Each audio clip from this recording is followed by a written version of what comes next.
All right, let's jump straight into this explainer and uncover the secret hobbies that are quietly upgrading people's mental software while frankly everyone else is distracted. We all have hobbies, but most of them just entertain us.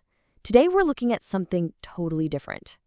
We're going to explore 7 specific, rare hobbies that don't just pass the time, they actively make you sharper, way more disciplined, and incredibly creative.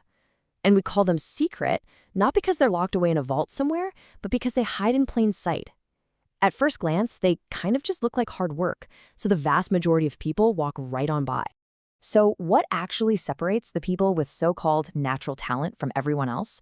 Are these competitive advantages truly born, or are they carefully built over time? We look at highly successful folks, the brilliant entrepreneur, the captivating speaker, the strategic thinker, and it is so easy to just assume they were handed some kind of genetic gift. We tell ourselves, oh, they just have natural talent. Why? Because it lets us off the hook. But when you look at the data from our source material, a totally different story starts to emerge. Greatness leaves clues, and those clues usually point right to what people do in their free time. Look, the modern world sets a pretty brilliant but super dangerous trap for us. Scrolling TikTok for hours, binging Netflix every single night, these are the default hobbies for most of us because they give us that huge rush of instant dopamine, zero effort, immediate reward, right? But on the exact opposite side of that spectrum are these rare hobbies. These are the activities that forge you into someone sharper and highly creative. The crazy part is most people completely ignore them, precisely because they don't give you that quick, cheap thrill. So the crucial takeaway here is that an unfair advantage is not a genetic lottery ticket. It's a structural advantage you construct through action. Think of it like pouring the foundation for a skyscraper. It takes a massive amount of time, effort, and delayed gratification before you ever see that building rise above the ground. If you can manage to stick with even just one of these rare hobbies for a year, you are going to develop cognitive skills and perspectives most people never will. You are literally building your own unfair advantage from the ground up. All right, let's look at section 1, rewiring your brain, upgrading your cognitive software. Take learning a new language, for example. Most people only try it because they want to take a trip to Paris or Tokyo. But honestly, that's the smallest benefit. The real magic is what it does to your neural pathways. Every single conversation in a new language forces your working memory into absolute overdrive. You get vastly better at recognizing patterns, and since you literally have to translate concepts on the fly, you actually learn to think before you speak. The research consistently links bilingualism directly to better cognitive flexibility and improved problem solving.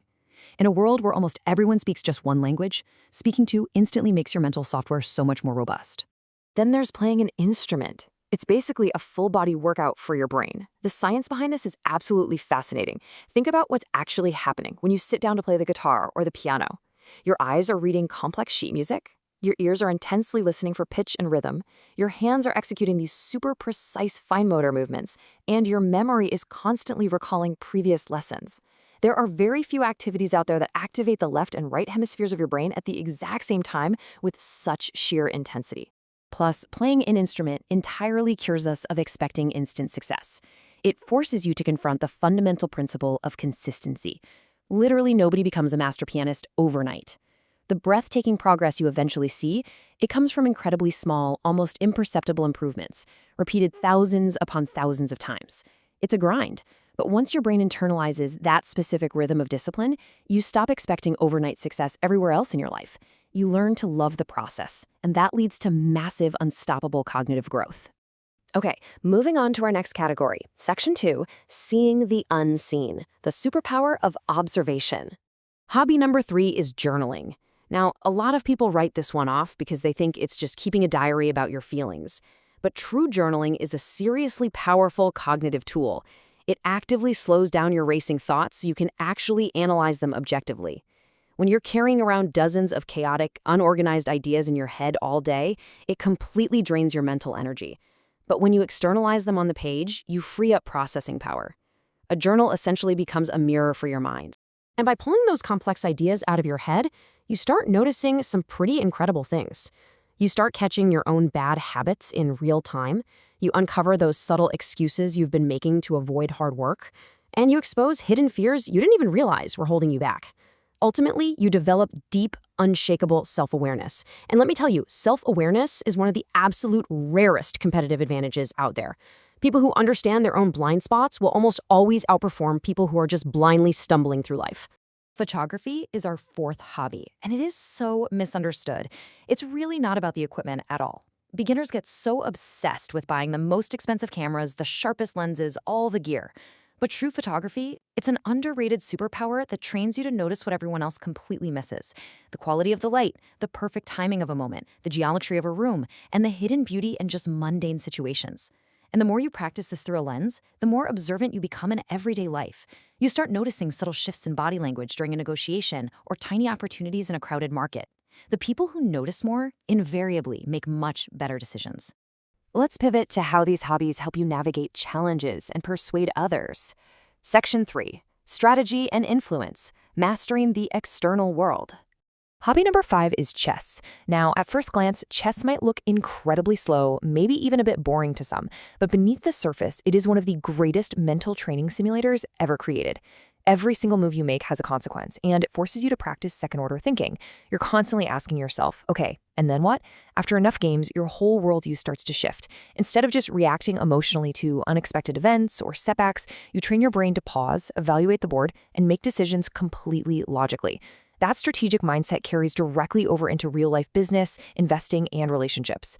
The person who thinks 3 steps ahead usually dictates the game. Hobby number 6 brings us to a very specific and, frankly, intimidating number. Number 1. That is exactly where the fear of public speaking ranks for millions of people around the world. In tons of psychological surveys, the visceral, paralyzing fear of standing up and speaking in front of a crowd actually ranks higher than the fear of death itself. It is deeply ingrained in our biology to fear being judged by the tribe. But because it is so incredibly feared, choosing to practice public speaking builds a level of immense, bulletproof confidence that very few other activities can give you. Every single speech you give teaches you how to structure a compelling narrative, organize your messy thoughts, and read a room. Every audience makes you better at influencing human behavior. Remember, ideas alone don't change lives. Communicated ideas do. The ability to clearly and persuasively articulate your thoughts is a massive multiplier for your intelligence. It'll open doors for you that raw talent alone never, ever will. This brings us to our 7th rare hobby. Reading biographies. While most people read standard nonfiction just to gather information, highly successful people read biographies to gather wisdom. Just think about the incredible concept of compression here. A great historical figure might spend decades making agonizing mistakes, facing brutal setbacks, and losing fortunes. They spend years dealing with struggle and rejection just to learn a profound truth about life. But you get to compress all of that expensive, hard-earned experience into just a few cheap days of reading a book. You're basically borrowing their life's toughest lessons, getting mentorship from giants, without paying the agonizing price they did. Let's dive into our final section, which explains the ultimate cost of acquiring these upgrades. Section 4, the price of mastery. Why these advantages remain rare. Here's the honest truth. None of these 7 hobbies are exciting on day 1. They are a steep uphill climb. They are undeniably slow, they are incredibly frustrating, and yeah, they can even be boring when you first start because, well, you're terrible at them. They exist in what we call the valley of disappointment. They completely lack that instant dopamine hit we talked about earlier. And that initial friction, that is exactly why they remain so rare.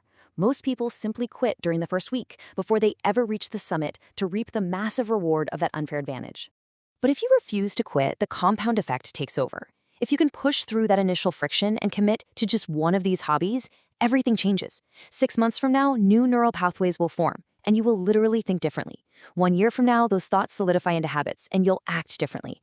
And a few years from now, the compound interest of your consistent, quiet effort will be so massive that outsiders will just assume you were born with a gift. They'll look at your success and call you naturally talented, completely unaware that it all started with a simple, rare hobby you refused to give up on. So I want to leave you with this final, provocative thought based on everything we've looked at today. Which unfair advantage will you start building today? You don't need to tackle all 7 at once. Just pick one. Commit to it for the next 6 months, embrace the slow grind of day 1, and watch how it completely transforms your mind, your opportunities, and your life. Thanks for hanging out with me for this explainer, and I'll catch you next time.